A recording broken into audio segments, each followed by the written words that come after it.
apostle. And I finally was like, I'm ready. And I told myself all my life, when I say I'm ready, I'm a man of my word. I'm ready. I don't want to be someone that straddles the fence. I'm over here doing this and then I'm over here doing that. I was the person. I went to the club when I was young. Well, not too young, but you know, a couple years ago, I was still in the clubs. I was still hanging out, but I'm not gonna be that person where I come to church and then the night after church I go be in the club. I'm not doing that. I don't want to be one of those people. And so I want others to see my prophets from God. I will take heed on myself and of beliefs taught to me by the church, and I will continue in them. For doing this, I will save both myself and others that hear me from destruction. Amen. So the words coming out of my mouth, and they can see the example that I live for God, it will keep others that's coming up behind me from destruction. Amen. Hallelujah. Amen. And sometimes I think about when I was coming up and different battles that I had to fight that I didn't even know were battles, that were bigger than me. Wow. And it would scare me at first, but somehow, not knowing that it was Jesus by my side to help walk me through all those battles. Yes. And I didn't even know it. And it reminded me of David and Goliath. I know most of the kids in here, they might know the story about David and Goliath. And David, I'm going to tell you a little bit about David. This coming from 1 Samuel 17. David was the youngest of 4 brothers. And the elder 3 brothers were all in the Israel army. David was a child compared to his brothers. Just a little boy. And all he did was take care of the sheep and the flock of sheep. That's all David did. Something easy, something that would not, you would think would never harm you. Just taking care of some nice little sheep. So one day his dad told him to deliver some food to his brothers. And his brothers were currently at war with the Philistines. And the Philistines had a champion named Goliath. And he was just that, a giant. Just enormous guy. And Goliath challenged any member of the Israel army that if their champion could defeat him in one-on-one combat, that the Philistines would give up and become their servants. But all the Israelites were scared of Goliath. They see this big man and they're like, I don't think I should be him. And that's just how I looked at some of my situations. When I looked at him, I said, I can't do it. And so when David got there and he saw that how everybody was afraid of this Goliath, David got offended. And he was like, I can't believe this person would stand up against the army of the true living God. All right. So he offered to take him down himself. All right. A little boy, the only one that said, I'll do it. Just a little boy out of the entire army. And so obviously his big brother was like, he was like, no. Telling them, no, you can't do it. You're too young to fight in this battle. And that's another thing. Don't never let nobody tell you can't win a battle. Amen. Just you have to believe in yourself and believe in God. Amen. But David told him that while he was tending to the flock, while he was watching the sheep, a lion and a bear took the sheep. And he went after both the lion and the bear and killed them both with his bare hands.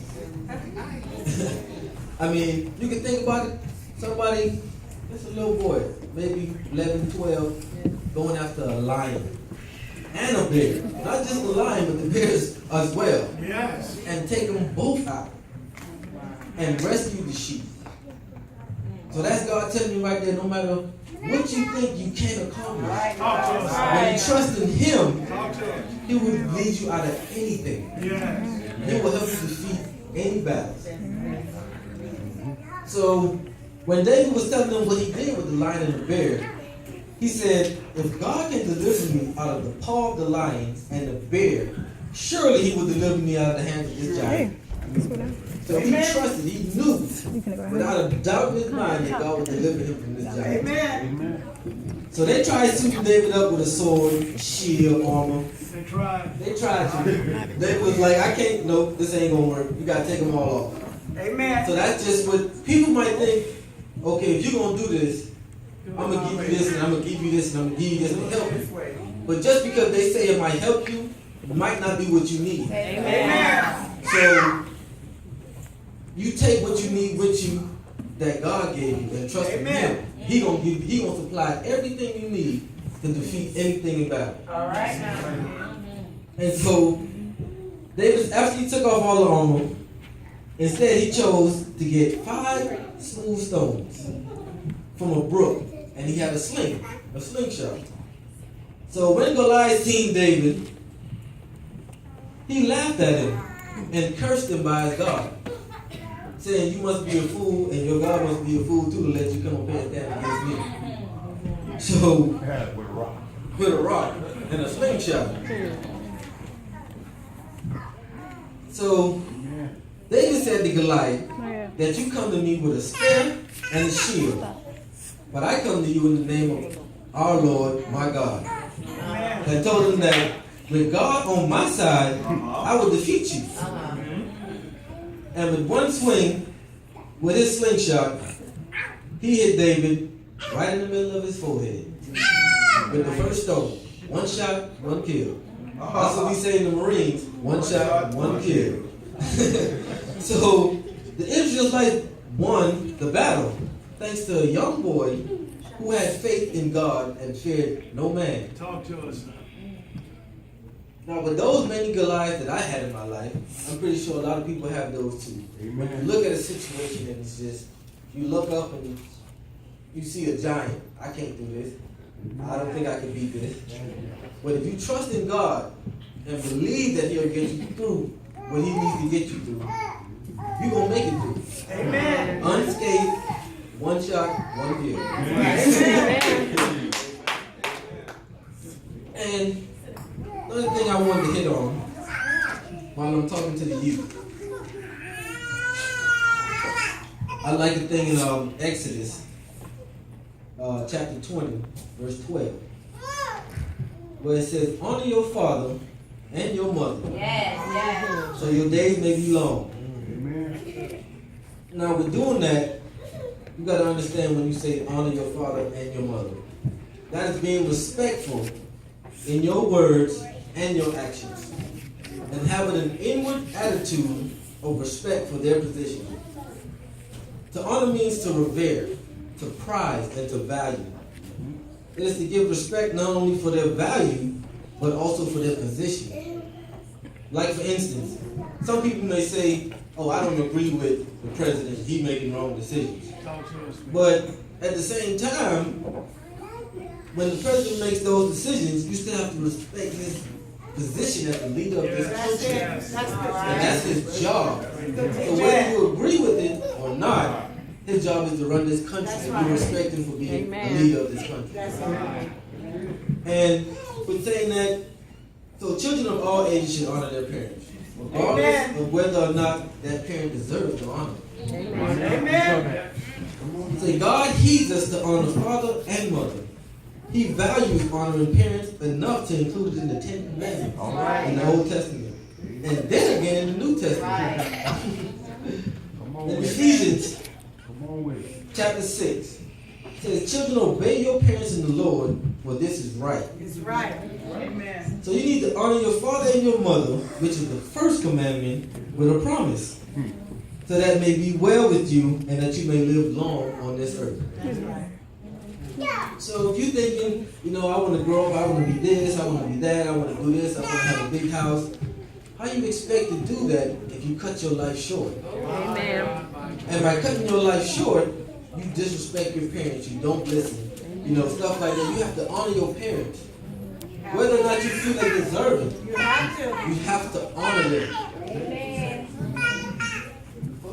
It's in the book. Amen. Amen. And it says in Jeremiah 35 that those who honor their parents are blessed. So if you want a blessing, you gotta honor your parents.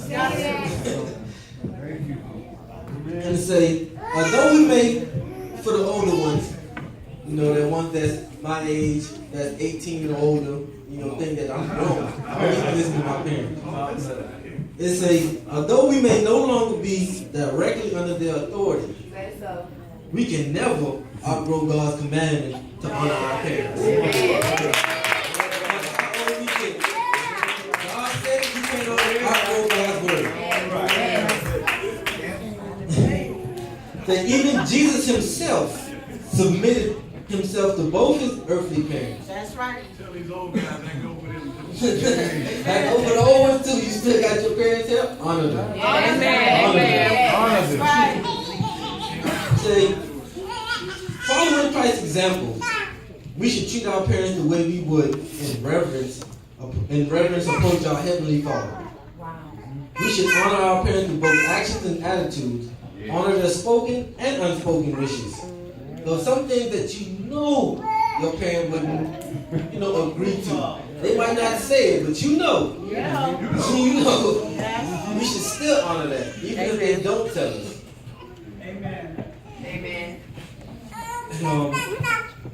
After we as children mature in age, the obedience that we learned as kids will serve us well when respecting other authorities, like church leaders, police officers, employers. Yes. So it goes a long way when you learn to honor your parents.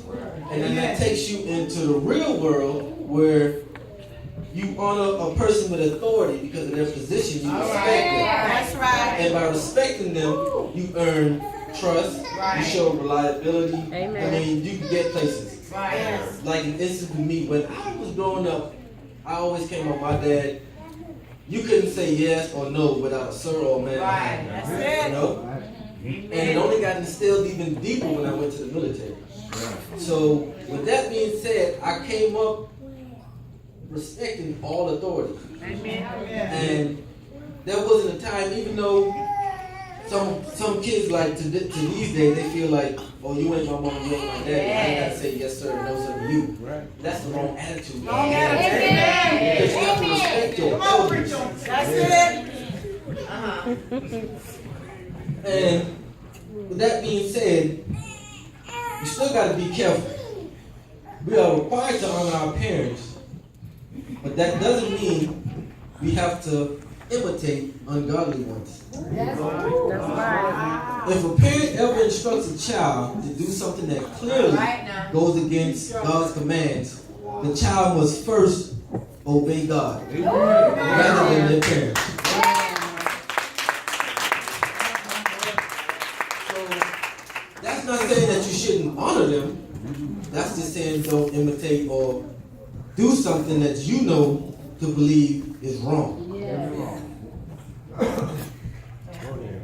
Now, you have to give honor in order to receive honor.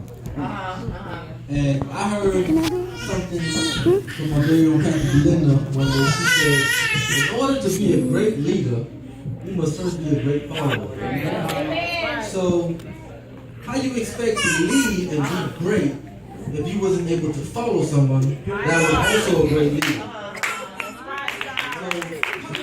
That's where, in this generation, we need examples. We need people that show leadership in a good way. That's where kids nowadays can grow up and follow those examples. But it's hard for them to follow if they don't have no one to lead them. That's right. Go ahead, bro. That's true. Go ahead. Now, God will honor those. God will not honor those who would not obey his command to honor their parents. If we desire to please God and be blessed, we should honor parents. Now, honoring is not always easy. I can tell you that now. It's not always easy. Some things you feel like, you know what, I want to go hang out with my friends over here. So I'm going to ask my mom to go somewhere. She says, no, you can't go. Of course you're going to be upset. You want to go hang out, have fun with your friends. Right. And you get mad at your parent. It's not hard. By not going, you honor what she says. Now, you can get mad, but you still have to honor your parents. Now, and it's pretty much impossible with your own strength. So, some parents, they could be kind of strict sometimes. And 99% of the time, it's for your own good. But you have to understand that just because you don't see the good that's coming from what they said, doesn't mean now, exactly. Now you don't see it now, but eventually in the long run, you'll see it. And you'll be able to look back and say, oh, that's what she or that's what he was saying. You know?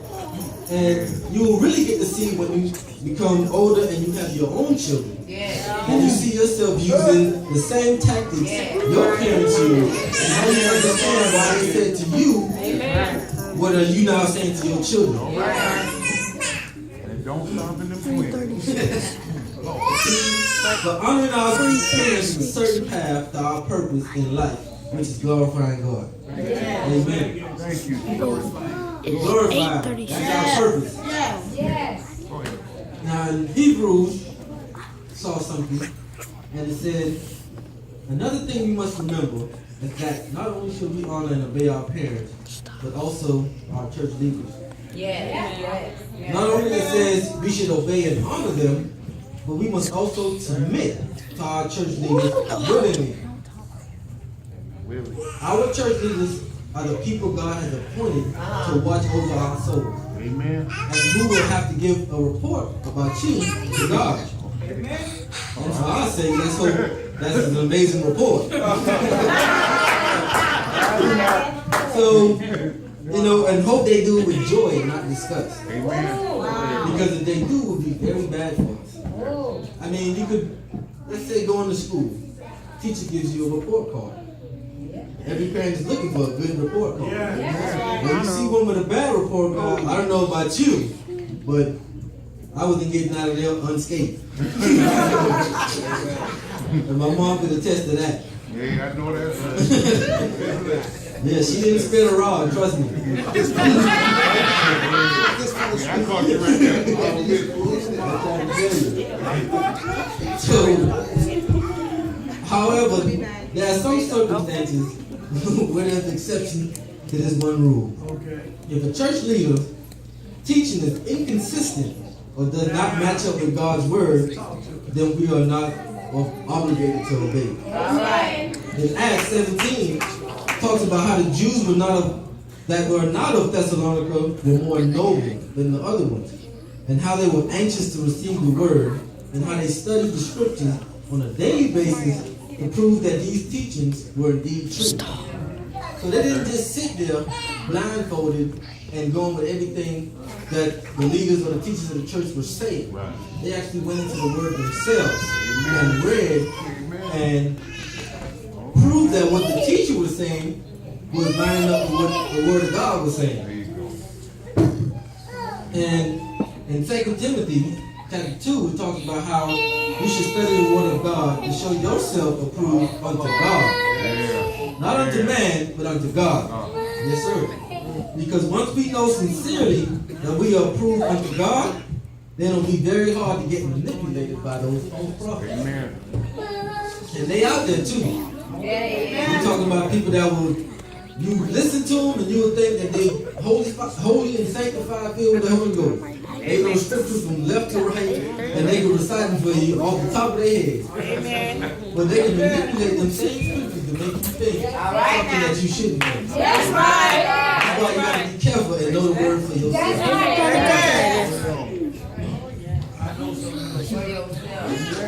In 2 Peter, it says that there are false prophets among the people. So they are out here among us all. Say, even false teachers will be among us who will secretly bring chaotic blasphemies, even still denying the Lord God who bought them, and bring unto themselves quick destruction. So they might look good now, saying what they saying, and thinking everything gonna be all right. But daytime gonna come. And trust me, it ain't gonna be sweet. In 1 Timothy chapter 5, it says, if you suspect that a leader of the church is a false teacher or living a sinful life, don't just accuse the leader. It says but let 2 or 3 other people witness themselves what it is that you suspect of this leader. Okay. So you can't go and say, well, because you believe or you thought you saw something, that leader is a false prophet. Because you can't put your mouth on God's people. So you never know. You never know that what you think you saw was what you saw. Amen. So if you believe that this teacher is living a sinful life, you should let elder, brother, sister, deacon, I need you to check on something and look. Let them see it for their own eyes. You got 2 or 3 people that could agree with what you said you saw, then you bring it to the leaders of the church. And you let them discipline That's that right. false prophet. Go ahead. Now, and in most cases, if found true, then the church leader will be disciplined or removed from leadership. Amen. Or they should be. They should be. Because if they continue to live in sin, God tells us that we must chastise them in front of everyone. Amen. So that any others like them will fear the same chastisement. That's right. Amen. So they need to be embarrassed in front of everybody to let them know that what you were doing is not of God. And we want everybody to see it. Watch out. So anybody that knows that they're also a false prophet among the people will think twice before leading you astray. But in 1 Timothy 5, it says that our leaders or elders that rule well be seen worthy of double honor. Especially those that labor in the word and in the teaching. And this double honor goes on to eternity.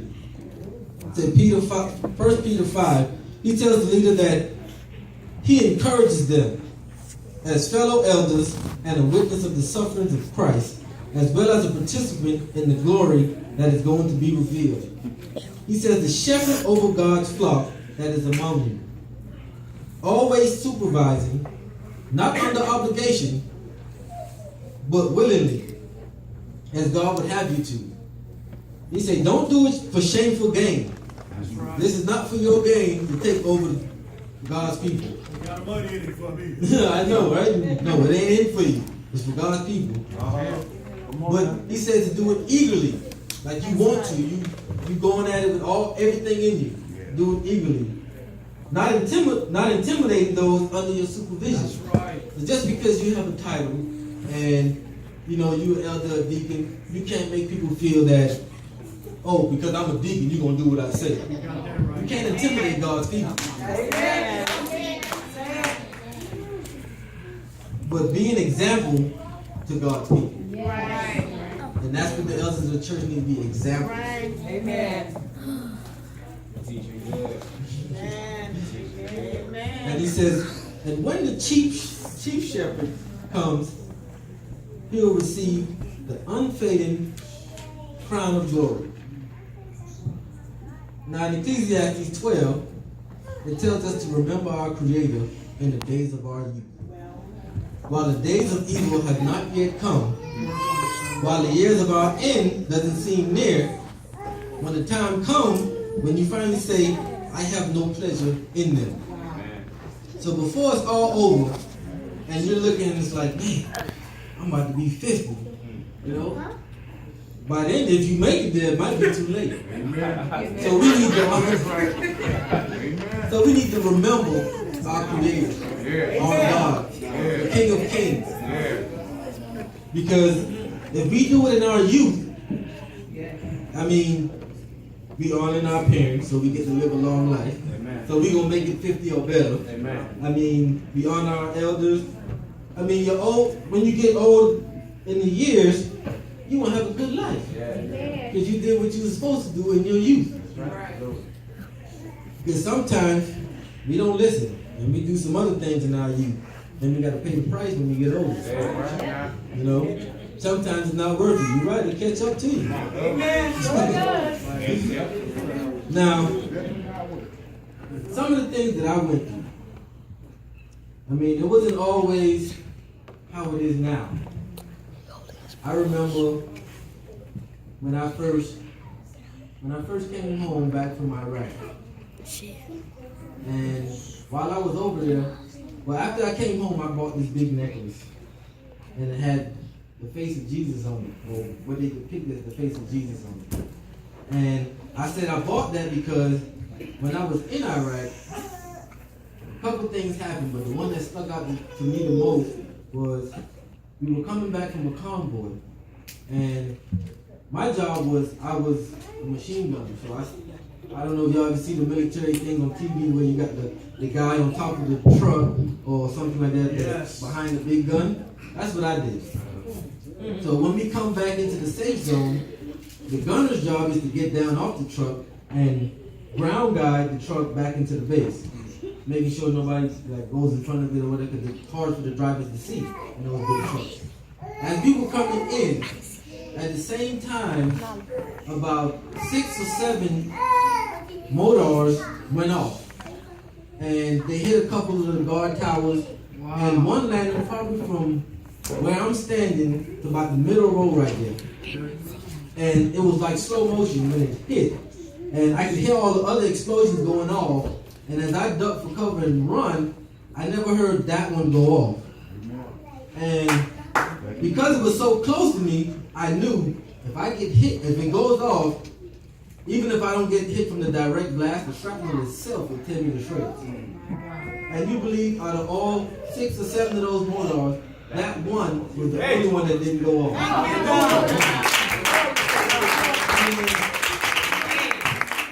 I was like, for sure I thought I was gone.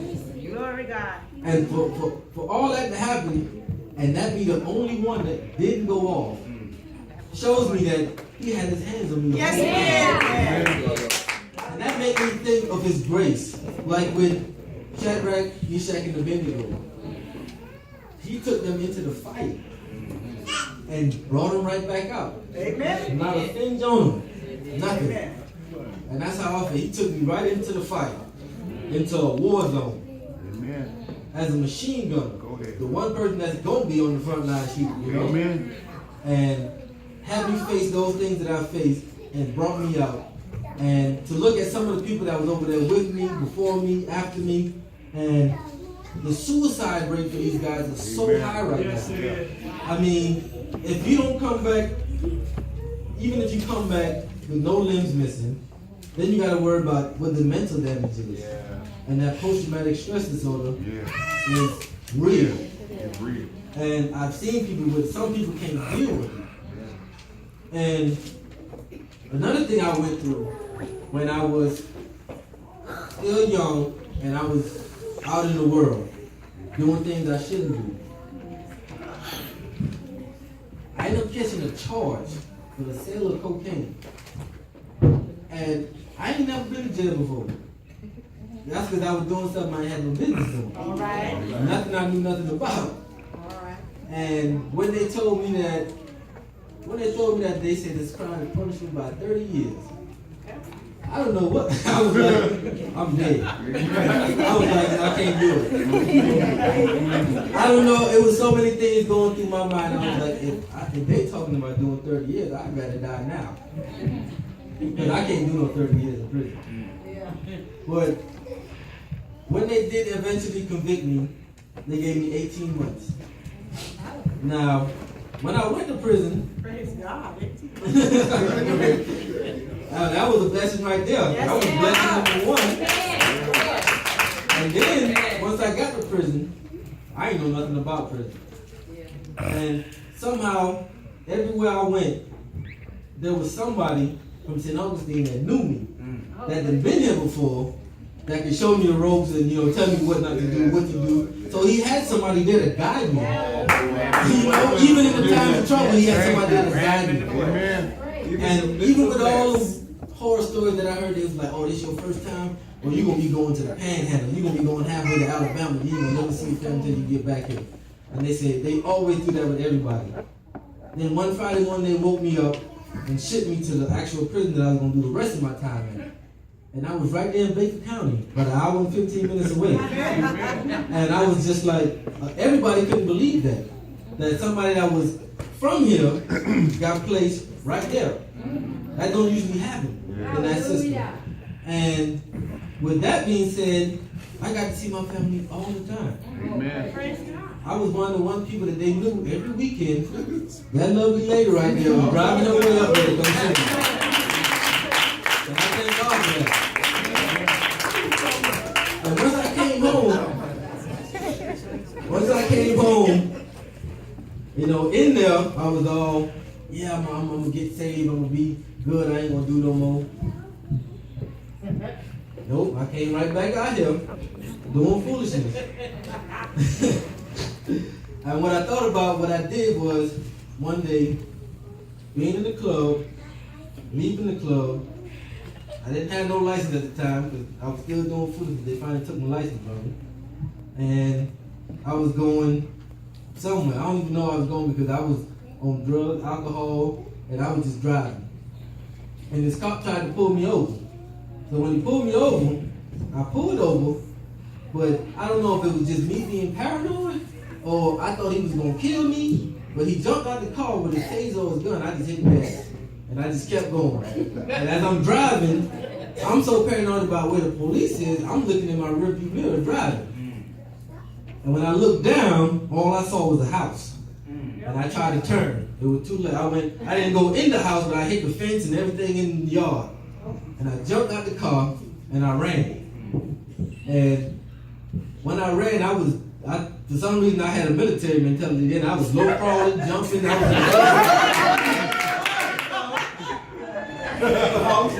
and what's so crazy about it was, I got away. That's the crazy part. I don't know how I did it, because I was standing by a fence, and I happened to look through the hole, and there was a dog and the police right there. And I don't see how the dog ain't find me. And I probably sat home, calling everybody that I knew to keep checking, see if they got a warrant for me. I was so scared. I was scared. And right when I said, all right, they ain't looking for me, they let it go. Came and knocked at my door. Got a warrant for your arrest. I hadn't forgot about it. I'm like, what for? Not the car was in my name, so I left it on the scene. So then I was looking at going back to prison again. And I prayed and it made me think of Jonah and the whale. God put me on probation. He put me in the belly of the whale and say, you got a chance to do right. My God. And what it was, just late last year, I finally got off probation. They gave me 3 years probation.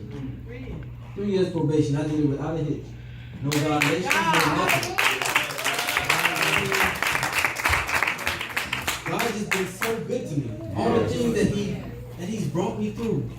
I mean, I sat back and thought about it. And I'm like, God brought me from a little island in the Bahamas. The smallest island in the Bahamas. The smallest one. You know? Brought me over here to the United States. Amen, brother. Where first I was down south, where I was a little bit closer to family that I knew. Then I ended up all the way up north in St. Augustine. Which